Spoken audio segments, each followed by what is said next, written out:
জীবনের যে কোনো কাজই অত সহজ না। এই যে অনেকে ভাবে বসে বসে শাড়ি ভাঁজ করার কি ব্যাপার। দেখেছো এত শাড়ি স্ট্যাক লেগে আছে, কাস্টমার এসেছে, এবার শাড়ি দেখানোর পরে যে কাজগুলো থাকে বা লাইভের পরে যে কাজগুলো থাকে সেগুলো কিন্তু খুব কষ্টের।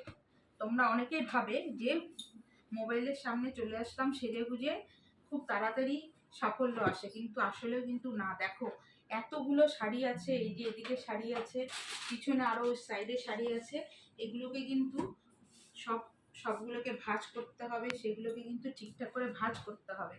মানুষ কিন্তু সবাই ভাবে যে খুব সহজ। সবাই যারা লাইভে আসে তারা বোধহয় শুধু সেজে গুজে শুধু এসির নিচে চলে আসে, লিপস্টিক পরে কানের পরে শাড়ি পরে চলে আসে, ব্যাস হয়ে গেল। কিন্তু আদতেও কিন্তু না। লাইভে আসার পরে বা কাস্টমার বাড়ি থেকে চলে যাওয়ার পরে যে কত ধরনের আমাদের স্ট্রাগল করতে হয় সেটা তোমরা এই যে এগুলো দেখলে বুঝতে পারবে।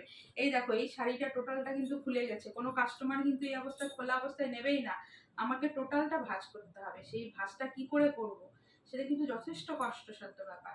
সবাই ভাবে কি যে খুব সহজ ব্যাপারগুলো, কিন্তু আদতেও ব্যাপার নেই। আরো আছে অন্যদিকে সব স্ট্যাক লেগে আছে। এই যে এই শাড়িটা দেখো, শাড়িটা কিন্তু আমি এখনো কিন্তু সব ভাঁজ অনুযায়ী কিন্তু আমি ভাঁজগুলো মিলাতে পারলাম না। কিন্তু কি হলো যে কাস্টমার এসে হয়তো ভাববে যে ভাঁজটা ভেঙে গেছে। লাইভ যদি দেখাতে হয় তখন লাইভের ক্ষেত্রে কি হয় যে শাড়িটা সবাই খুলে দেখাতে বলে, যখন খোলা হয় হয়তো বা 5টা 10টা শাড়ি দেখানোর পর একটা শাড়ি বিক্রি হয়, কিন্তু ভাঁজ করতে হয়, কিন্তু আমাদেরকে কিন্তু আবার ভাঁজ করতে হয়। অতএব যারা লাইভ করে ফেসবুকে শাড়ি নিয়ে বা যে কোনো প্রোডাক্ট নিয়ে, অনেকে অনেক রকম ভাবে অবজ্ঞা করে, অপমান করে, অনেকে ব্যঙ্গ করে, হ্যাঁ শুধু সেজে গুজে চলে আসে, লাইভে চলে আসে, আর কি কাজ, সারাদিনে তো কোনো কাজ নেই, শুধু লাইভে সেজে গুজে চলে আসে। কিন্তু লাইভ করার পরের যে স্ট্রাগলটা সেটা খুব কষ্টের, খুব তোমার মানে সত্যিই খুব দুঃখের এবং কষ্টের। কারণ আমরা দেখায় 50 পিস শাড়ি, তার মধ্যে দেখা গেল একটা না দুটো বিক্রি হয়, এবং ভাঁজগুলো কিন্তু টোটালটা ভেঙে যায়। ভাঁজগুলো আমাদেরকে কিন্তু একদম টোটালি ভাঁজ যদি না করা যায়, আমাদের কাছে যখন কোনো কাস্টমার আসবে, কোনো কাস্টমার কিন্তু নেবে না, কারণ ভাববে এটা পুরোনো শাড়ি। এই যে ভাবো এই শাড়িটাকে আমি কি করে ভাঁজ করবো, সেটা নিয়ে আমার মাথা কিন্তু শেষ হয়ে গেছে। অতএব সবাইকে সম্মান করা উচিত বন্ধুরা।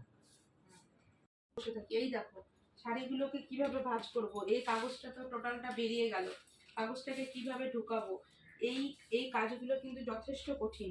তোমরা সত্যিই ভাবো কি যে অনেক ফ্রেন্ডরা ভাবে হ্যাঁ লাইভে এসছে শুধু সেজে গুজে আসে, আর কোনো কাজ নেই, বাড়িতে কাজ নেই, তারপরে তো শাড়ি বিক্রি করছে, কত কিছু। কিন্তু বন্ধুরা তোমরা কি জানো এই লাইভের পরে কত যে স্ট্রাগল থাকে? শুধুমাত্র যে শাড়ি যারা বিজনেস করে তাদেরই না, যারা ধরো ইউটিউবে করে ভিডিও করে, যারা ধরো রান্নার রান্নার কাজ যারা করে, ধরো তাদেরও কত কিছু করতে হয়। রান্না নিয়ে যারা কাজ করে, তাদের ধরো অনেক হচ্ছে সেগুলো পরিষ্কার করা অনেক যথেষ্ট কষ্টসাধ্য ব্যাপার। দেখো এই শাড়িটাকে কিভাবে ভাঁজ করব, তার মধ্যে তো প্রত্যেকটা বাড়িতে বেশিরভাগই বাচ্চা আছে, হ্যাঁ বাচ্চার কাছ থেকে কত কিছু কাজ থাকে, তারপরেও কিন্তু আমরা করি। তারপরেও কিন্তু অনেকে বলে, ফেসবুকে দেখেছি যে লাইভে আসে যারা সব সেজে গুজে ঢং করতে আসে, সব সাজ দেখাতে আসে, গয়না দেখাতে আসে। ঠিক আছে, আপনাদের যদি দেখতে না ইচ্ছা করে আপনারা দেখবেন না, কিন্তু আমাদের লাইভের পরেও দেখো কি অবস্থা, দেখো এই শাড়িটার কি অবস্থা, এটাকে এখন কিভাবে ভাঁজ করব। লাইভ করা সহজ, কাস্টমারকে শাড়ি দেখানো সহজ, কিন্তু দেখো এবার কি করে কি করব তোমরা বলো।